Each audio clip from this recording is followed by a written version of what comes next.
What's up YouTube? Now today we're doing a video on the K98. It's so long, the fact that I can't actually get it all on camera, so I'm going to do the video in sections. Obviously, as you can see from the back, I've already taken out the two capture screws that go underneath the trigger guard, and I've also taken off the front sight hood, which goes on the front sight of the gun obviously. So I'm going to start with the back, and first I've removed the leather strap keeper, just so I don't spend more time doing it on the video. So I'm going to lift that off now. So that's completely removed. That's a 1941 dated strap and keeper, and obviously that's pretty much it for the strap. It'll just slide out through there, which I will do in a minute. So now I'm going to do the butt plate. These rifles are really easy to actually strip down. In fact, I'm only using a pocket knife to strip it down with, so I will just take these screws out and we'll take the butt plate off.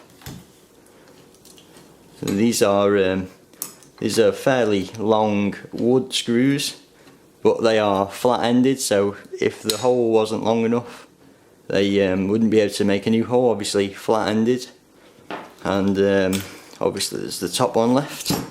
The top screw actually bends to go with the butt plate, the way it curves around the woodwork. So that's quite a good bit of engineering from the Germans there, to bend the top of the screw head. And again, this screw is flat ended obviously, so you can not screw it in any further. And then we have a butt plate. I don't know if you can actually see this, but just there at the end of my thumb is a Nazi marking. You should just be able to make that out there, and there are a couple of numbers just along the bottom there. So that's quite a nice condition butt plate, so I'll put that there with the rest of the material. And then obviously we just got the wooden leftovers now on the rifle. Now I'm going to take the bolt out and quickly strip it down, so I need the safety on. So I'll just pull that out, and there's the bolt out. And then obviously you're pushing this lever in here to spin it around. If you want an in-detailed video of this, check out my other video. I'm just stripping the whole rifle down as I go for this video, because I don't want to leave anything unturned really.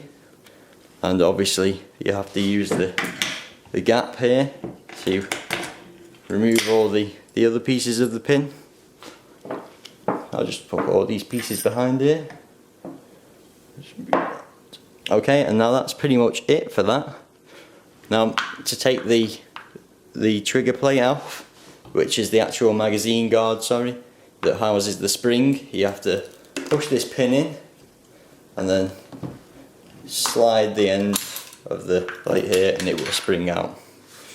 And then if you want to take that apart even further, you can slide the spring out on both ends, and then you're left with a three-piece construction. I'll put that over there. And then you have to start actually taking these rings off on the end of the gun for the best. I took the sight hood off the end of here just because these rings don't go past it when the sight hood is fitted. And to get these out, I will just zoom in, but you have to press this in and pull this plate out.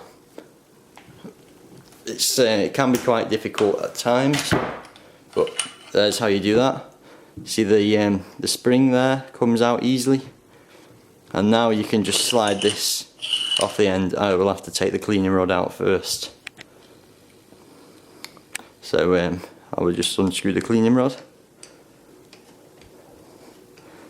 Now this particular rifle takes the 10-inch cleaning rod, so it's not the longest one, as some other rifles can take the 12-inch cleaning rod, but it has a good set of threads on it, and that's that out. And now I can slide this out and off, and you can see some of the markings on there, and that's basically this ring off. Now to get the other ring off, I'm going to have to go back down here, slide the strap out. I'm not going to actually take the strap off because there is no point in me taking it off to slide this ring out. I'm just going to leave the strap on this ring and then force it along. There we go. So I will put the strap over here again.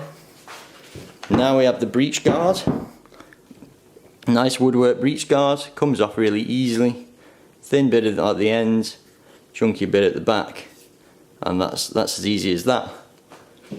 And now we have pretty much just the bayonet lug, which is held on by this little pin here, which I'm not going to take out today because I've not got anything to push the pin out with, and it's not really important for the actual process. So that is pretty much stripped down, other than the fact that we have to take the trigger guard off. So I will zoom back out and take the 2 screws out that are holding the trigger guard in place. This is really easy again. I mean, this gun can be stripped down with nothing more than a pocket knife, as you can clearly see, because that's all I'm using. And that's pretty much it. Once this screws out, if it will come out. It's the longer screw at the back and the shorter screw at the front of the trigger guard, and now this just lifts out to come out quite nice and easily. And there are some more markings on the bottom there. And then that is all that is holding the woodwork on. So I can slide the woodwork out, and obviously the bayonet lug is left on the end of the woodwork. Other than that, and also the recoil dampener, which you can see is there, which I'm not going to take out because it's not really important. And obviously the indent for the bolt there, and the nice woodwork here. And it actually has the original user's initials, FLM, engraved in the woodwork. And that's pretty much the stripped down wood. And then we have the barrel, which is deactivated, obviously. So it has had all the barrel cut out of it, and obviously it's been welded up. And there is a lot more markings in there, and several markings there, and the date 41, and the other markings here. And then on the other side you can see the serial number of the breech, and a Nazi eagle and swastika, and the Birmingham proof markings, as you can just see there. And there's the other 3307 again, and another Nazi marking. And obviously you got the trigger, which is a nice mechanism, and obviously the bolt thing. Now this does unscrew, but I'm not going to take it off because it's again not important. And obviously the rear sight is numbered on both sides and works well. And that is pretty much it of the taking of the part. But just whilst I have the bayonet lug on the end of the woodwork, sorry, I'm going to show you the bayonet, which is the K98 bayonet, and that just slides on to the end of the woodwork. Obviously the barrel would run along here, and the cleaning rod would run inside the bayonet. So other than that, that is pretty much everything that there is in taking apart a K98 rifle. Now the bayonet does actually strip down a bit further, although I'm not going to do that today in this video. I will just point out though that on the sling it has more markers. This is a different sling than the original one would have had, but this sling is original. And if you just look here, is all Nazi marked. That is upside down, but it's Nazi marked, dated 1941. and has all the correct stamps there, and that is quite a nice piece and addition to the gun. But that is how you strip down the K98 rifle, with nothing more than a pocket knife. Thanks for watching. The threads are in really good condition, and you can see in the bottom that I haven't cleaned